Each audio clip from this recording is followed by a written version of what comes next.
يا أهلا بيكم. النهاردة هنتكلم في موضوع كلنا بنخوض معركته اليومية بشكل أو بآخر: الانضباط، أو يمكن الأصح نقول الحرب ضد رغبتنا المستمرة في الراحة.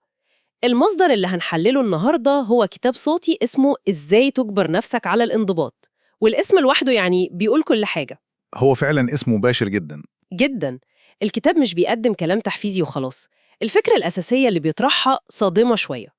الانضباط مش حاجة بنحس بيها، دي حاجة بنعملها، وأحياناً بنعملها غصب عننا. بالظبط. كأنه بيقدم لنا كتالوج أسلحة في حربنا ضد الكسل. ومهمتنا النهاردة هي إننا نستعرض الكتالوج ده ونشوف إيه الأسلحة اللي ممكن نستخدمها فعلاً. بالظبط. وأهم فكرة لازم نبدأ بيها هي إن الكتاب بيتكلم عن الانضباط كعضلة، مش كصفة شخصية. دي نقطة مهمة.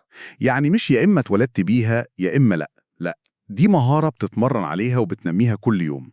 والنهاردة هنفكك خطة التمرين دي، وهنبدأ بأول وأصعب مواجهة: المعركة المباشرة ضد الكسل. تمام.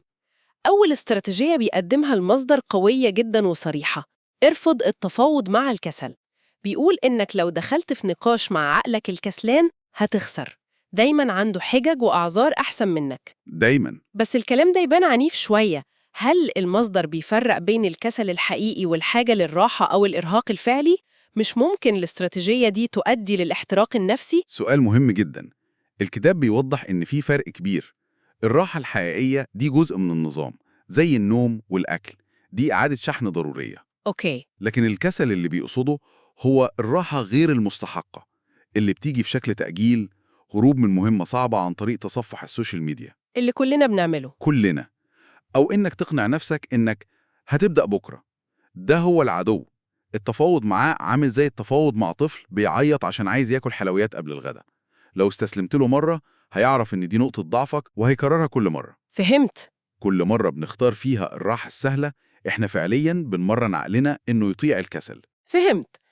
يبقى الفكرة هي قطع الطريق على المفاوضات دي من قبل ما تبدأ، وده بيوصلنا للأداة العملية اللي الكتاب بيقدمها عشان نعمل كده: قاعدة 3-2-1 اتحرك. فكرتها تبان بسيطة قوي لكن شكلها فعال جدا. هي بسيطة في التنفيذ لكن عميقة جداً في تأثيرها. بصي، اللي بيحصل هنا هو صراع مباشر جوه مخنا بين جزئين: قشرة الفص الجبهي اللي هي المدير التنفيذي العاقل اللي بيخطط للمستقبل وعايز مصلحتنا على المدى الطويل، تمام؟ والجهاز الحوفي اللي هو الطفل الصغير اللي بيصرخ عايز مكافأة فورية ومتعة لحظية دلوقتي حالا. في خلال 5 ثواني من التفكير في عمل شيء صعب، الطفل ده صوته بيعلى وبيبدأ يقول: انت تعبان، خليها بعدين، الموضوع مش مستعجل. الحوار الداخلي ده. هو ده. قاعدة 3-2-1 هي خدعة بسيطة عشان ندي الأفضلية للمدير التنفيذي ياخد القرار قبل ما الطفل العاطفي يسيطر على الموقف. كل فعل فوري هو دليل بنقدمه لنفسنا إننا أشخاص بتنفذ مش بتأجل. بس اللي بتقوله ده معناه إن الفعل الخارجي ده نص المعركة بس، كأنك بتصلح العربية من بره بس الموتور نفسه فيه مشكلة. واضح إن المصدر شايف إن المعركة الحقيقية بتحصل جوه العقل. بالظبط. الأفعال الفورية دي هي الإسعافات الأولية، لكن الشغل طويل المدى هو إعادة برمجة العقل نفسه. وهنا الكتاب بيقدم عملية من 3 خطوات لإدارة الأفكار، اللي بيسميها بذور كل قرار. امم أول خطوة هي الوعي. مجرد إنك تلاحظي الأفكار اللي بتدور في دماغك من غير ما تحكمي عليها. تلاحظي فكرة أنا مش قادرة أكمل وهي بتظهر.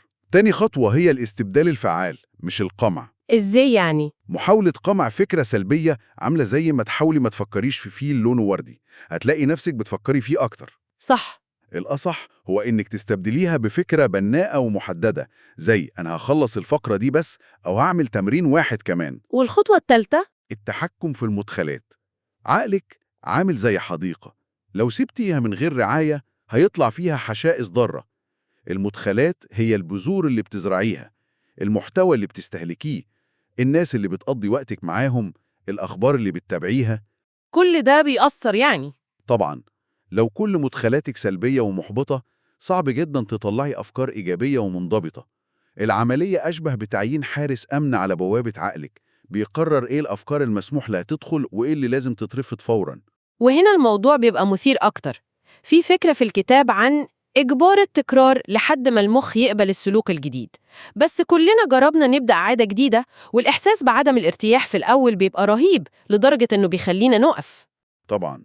الكتاب بيقول إن الإحساس ده هو علامة إننا ماشيين صح. دي فكرة عكس المنطق تماماً. بالظبط، وده من أقوى الأفكار في المصدر كله. هو بيعيد صياغة مفهوم عدم الارتياح. إحنا بطبيعتنا بنشوفه كإشارة خطر، كدليل إننا بنعمل حاجة غلط. أيوة. لكن الكتاب بيقول لأ، ده صوت المخ وهو بيقاوم التغيير.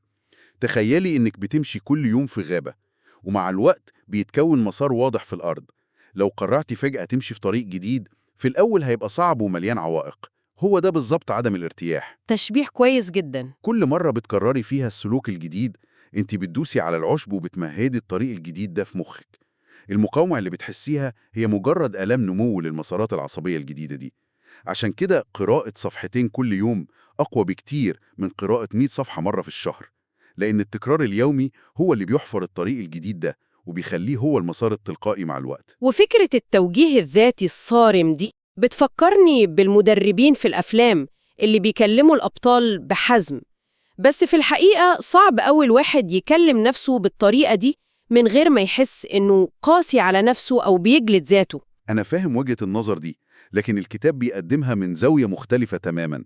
مش قسوة، لكن احترام. احترام؟ احترام لمستقبلك ولأهدافك، لدرجة إنك ترفضي تسمعي للأعذار بتاعت نفسك الحالية.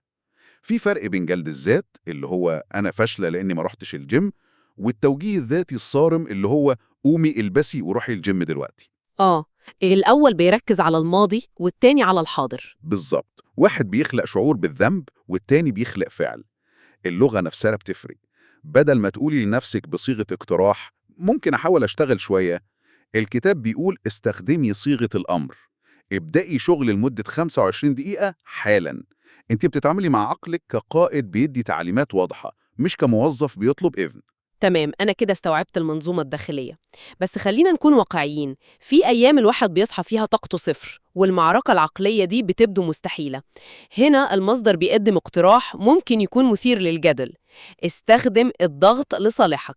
وده بيطرح سؤال مهم، مش الضغط ده هو أصل كل المشاكل النفسية؟ بالظبط. لكن هنا بنتكلم عن نوع معين من الضغط، الضغط المصمم ذاتياً. الفكرة إن الراحة والكسل بيزدهروا في الفراغ، في غياب الضرورة. لما بنخلق ضرورة مصطنعة، إحنا بنجبر نفسنا على التحرك وبنشيل عبء الاعتماد على قوة الإرادة لوحدها. زي إيه بالظبط؟ إزاي أخلق ضرورة مصطنعة؟ الكتاب بيقترح كذا طريقة. أبسطها تحديد مواعيد نهائية صارمة وغير قابلة للتفاوض لنفسك. طريقة أقوى هي المساءلة الخارجية، إنك تقولي لصديقة أو لمجموعة عن هدفك الأسبوعي. دي بتفرق. فجأة الموضوع ما بقاش بينك وبين نفسك بس، بقى فيه عامل خارجي. مجرد معرفتك إن في حد هيسألك عملتي إيه بتضيف وزن على التزامك، بيخليه صعب تتجاهليه.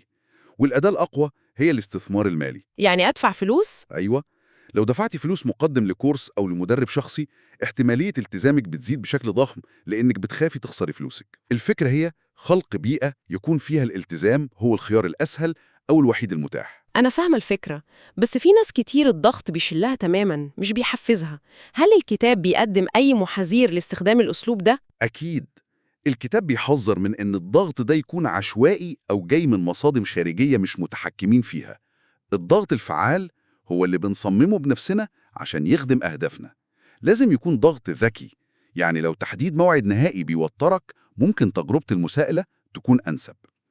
الفكرة هي التجربة ومعرفة إيه النوع من الضغط اللي بيحولك من حالة الخمول لحالة الفعل، مش من حالة الخمول لحالة الشلل. وده بيقودنا لنقطة محورية تانية: الاختيار الواعي للمجهود بدلاً من الراحة الفورية. المصدر بيقدم جملة قوية جداً: ألم المجهود مؤقت، لكن ألم الندم دائم. والجملة دي مش مجرد كلام تحفيزي، الفكرة أعمق من كده. كل مرة بنختار فيها المجهود الاختياري، زي إننا نصحى بدري لما نكون مش مضطرين، أو نكمل آخر مجموعة في التمرين وجسمنا بيصرخ كفاية، إحنا بنعمل حاجة أكبر من مجرد إنجاز المهمة. بنعمل إيه؟ إحنا بنبعت رسالة لهويتنا، بنصوت للشخص اللي عايزين نكونه في المستقبل. فالألم المؤقت ده هو في الحقيقة استثمار في هوية منضبطة، مش مجرد تمن لإنجاز مهمة. الله، حلوة دي. الشخصية مش بتتبني في لحظات الراحة، بتتبني في اللحظات اللي بنختار فيها طواعية الطريق الأصعب. وأخيراً الكتاب بيتكلم عن توجيه الطاقة، ودي نقطة مهمة لأن ساعات بنبذل مجهود كبير بس بنحس إننا بنلف في مكاننا. الفكرة مش إننا نكون مشغولين وخلاص، لكن إننا نكون منتجين في الحاجات الصح. ولو ربطنا ده بالصورة الأكبر هنلاقي إن الانضباط في النهاية هو فن التركيز. في فرق ضخم بين المجهود المشتت والمجهود المركز. ممكن نقضي 8 ساعات بنرد على الإيميلات وبنحضر اجتماعات وبنعمل مهام صغيرة، وفي آخر اليوم نحس إننا مرهقين جدا. لكن ما عملناش حاجة مهمة بجد. بالظبط، ما حققناش أي تقدم حقيقي في أهدافنا الكبيرة. المصدر بيقترح استراتيجية بسيطة وفعالة. قبل ما تبدأي يومك حددي أهم 3 مهام فعلا مهمة. المهام لو خلصتيها هتحسي إن اليوم كان ناجح، وركزي كل طاقتك الذهنية في بداية اليوم عشان تخلصيهم. يعني الأولوية للأهم. الانضباط هنا مش بس في إنك تشتغلي بجد، الانضباط الأكبر هو إنك تتعلمي تقولي لا لكل المشتتات والمهام الصغيرة لحد ما تخلصي الأهم. الموضوع عن المجهود المنضبط مش المجهود اللانهائي. بعد التحليل المعمق ده، الخلاصة اللي ممكن نطلع بيها هي إن الانضباط مش صفة سحرية أو موهبة، هو نظام تشغيل، مجموعة من الأدوات والاستراتيجيات الواعية اللي بنطبقها كل يوم، مش لعبة انتظار سلبية للحماس. بالتحديد، هو نظام متكامل من العادات بيبدأ بالفعل الفوري عشان نكسر حالة الجمود، وبعدين ينتقل للمعركة الداخلية للتحكم في الأفكار والحوار الذاتي، وينتهي بالاستخدام الاستراتيجي الأدوات زي الضغط والطاقة المركزة.